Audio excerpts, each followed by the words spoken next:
कल ऑस्ट्रेलिया की शानदार जीत और मैक्सवेल की 128 गेंदों पर 201 रन की नाकाबिले शिकस्त इनिंग्स के बाद पाकिस्तान के सेमीफाइनल में पहुंचने के इम्कानात फिर से रोशन हो गए। पाकिस्तान की नाकिस परफॉर्मेंस के बावजूद भी अगर मगर के खेल में पाकिस्तान की सेमीफाइनल में पहुंचने की राहें काफी हद तक आसान है।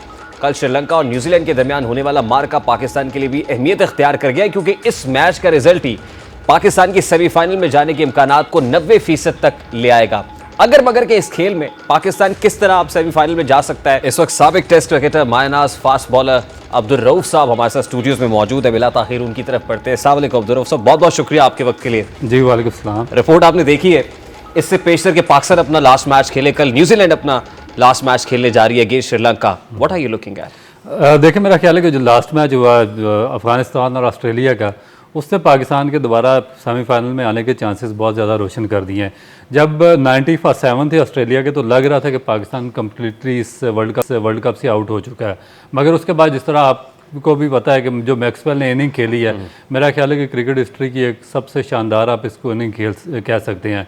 87 में विव रिचर्ड ने 189 किया था श्रीलंका के खिलाफ, और फिर सईद अनवर ने 194 किया था इंडिया के खिलाफ। मगर इस इनिंग ने उन सब इनिंग्स को पीछे छोड़ दिया। एक नाकाबिले यकीन किस्म की उन्होंने बैटिंग की है, जिसने सारी टेक्निक को, जितने भी एक्सपर्ट्स जो ओपिनियन थी, उन सबको रॉन्ग साबित किया।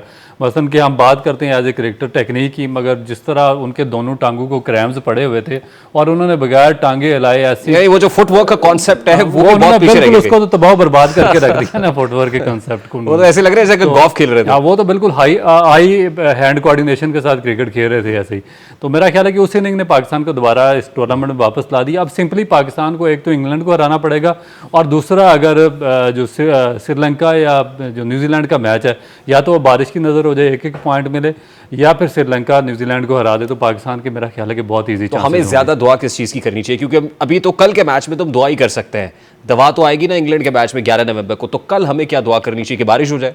देखिए, एक तो बारिश की दुआ करनी चाहिए, और दूसरा अगर बारिश फ़र्ज़ किया कि यह दुआ कबूल नहीं होती, तो फिर हमें थोड़ा सा चेंज करनी पड़ेगी दुआ कि श्रीलंका न्यूजीलैंड को हरा दे। ये तो कोई मेरेकल ही होगा। यानी श्रीलंका के अंदर या तो कोई ऐसा मैक्सवेल पैदा हो जाए। नहीं, देखिए, मेरा ख्याल है कि दो टीमें हैं। जिस तरह पाकिस्तान का जो इंग्लैंड के खिलाफ मैच भी इसलिए टफ है कि इंग्लैंड की टीम आखिरी पोजीशन पर मौजूद है, और इंग्लैंड को चैंपियन ट्रॉफी में क्वालिफाई करने के लिए नंबर 8 पे आना पड़ेगा। और इसी तरह श्रीलंका के साथ भी यही है। तो उनको मेरा ख्याल है कि दोनों एड़ी चोटी का जोर लगाएंगे। यानी श्रीलंका को ये बावर कराना पड़ेगा कि भाई तुम्हें जीतना है, इसलिए जीतना है कि तुम्हें चैंपियंस ट्रॉफी के लिए क्वालीफाई करना है। तो आप क्या देख रहे हैं वैसे? कल वेदर फोरकास्ट क्या है? मेरी नज़र से नहीं गुजरी, वेदर फोरकास्ट क्या है जहाँ पे ये मैच होने जा रहा है?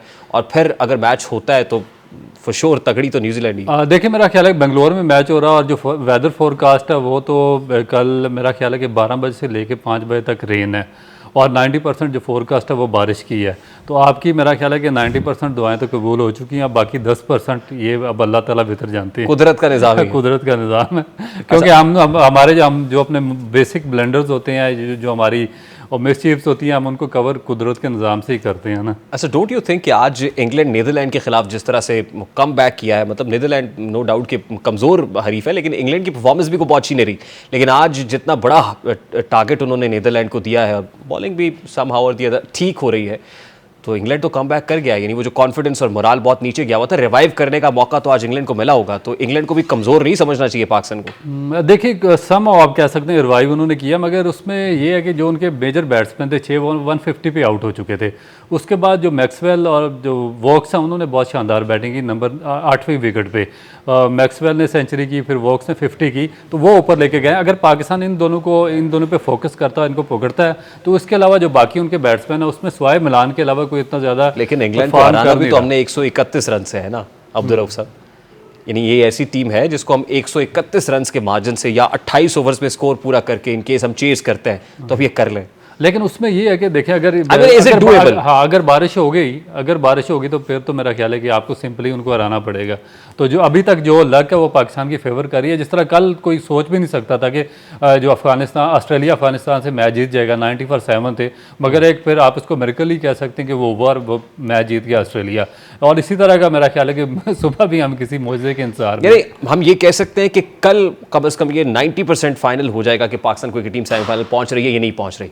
अब मेरा ख्याल है 100% कल फाइनल हो जाएगा कल के मैच 100% कल का मैच डिटरमाइन कर देगा कि पाकिस्तान अगर तो बारिश की वजह से वो बिल्कुल वाश्ड आउट हो गया, एक पॉइंट मिला तो फिर चांसेस बहुत ज़्यादा होंगे। और अगर वो श्रीलंका जीत जाता तो फिर उसके बाद वो भी पाकिस्तान के लिए मेरा ख्याल है कि बहुत ज़्यादा ईजी हो जाएगा। मगर अगर न्यूजीलैंड ने श्रीलंका को हरा दिया तो फिर हमारे लिए मेरा ख्याल है कि कोई चांसेस नहीं है, उसके बाद अगर मगर का खेल खत्म हो जाएगा। यानी कल के बाद हम ये बहस नहीं कर रहे होंगे जो आज हम कर रहे हैं। कल के बाद नहीं, कल lastly what are you looking at, कल जो है वो क्या होने जा रहा है? देखिए वैसे तो न्यूजीलैंड की टीम बहुत ज़्यादा स्ट्रांग थी, मगर एक उन्होंने जो डिसीजन लिया था साउथ अफ्रीका के खिलाफ, उन्होंने टॉस जीत के साउथ अफ्रीका को पहले बैटिंग करवा दी थी। अभी तक सिर्फ उस एक डिसीजन की वजह से पूरा टूर्नामेंट में वो कास्ट कर रहे हैं। अगर उन्होंने उनको बैटिंग करवाने के बजाय खुद बैटिंग की होती तो मेरा ख्याल है कि आज रिजल्ट टोटली डिफरेंट होते और सेमीफाइनल के लिए न्यूजीलैंड क्वालिफाई कर चुका होता। मगर इस तरह के डिसीजन हुए और मेरा ख्याल है कि इस तरह शायद वो इस तरह का डिसीजन आगे ना ले। अच्छा, हमारी सियासत के अंदर तो कुछ भी प्रोडिक्ट करना जो है ना वो शायद पॉसिबल नहीं है, क्योंकि लम्हा ब लम्हा सूरत हाल तब्दील हो रही होती है और फिर वो कहते हैं ना रूल्स ऑफ द गेम पता नहीं है। यहाँ पे तो रूल्स ऑफ द गेम पता है, इस पे तो आपको प्रेडिक्शन दे सकते हैं। इज इट श्रीलंका और इज इट न्यूजीलैंड टुमारो? देखिए न्यूजीलैंड के चांसेस ज़्यादा हैं क्योंकि वो ज़्यादा बेहतर टीम है और वो ज़्यादा कंपोज्ड है। उसके बाद जो उनकी बैटिंग है सारी इनफॉर्म है। श्रीलंका की थोड़ी सी ये है कि जो उनकी हासारंगा मेजर स्पिनर्स थे वो इस टूर्नामेंट से पहले ही अनफिट होकर बाहर हो चुके थे और उन पर श्रीलंका की टीम बहुत ज़्यादा डिपेंड करती थी। तो अब मेरा ख्याल है कि उनके पास कोई ऐसा फास्ट बॉलर है नहीं या स्पिनर ऐसा है नहीं कि जो न्यूजीलैंड के बैट्समैन है उनको मेनटेन कर सके।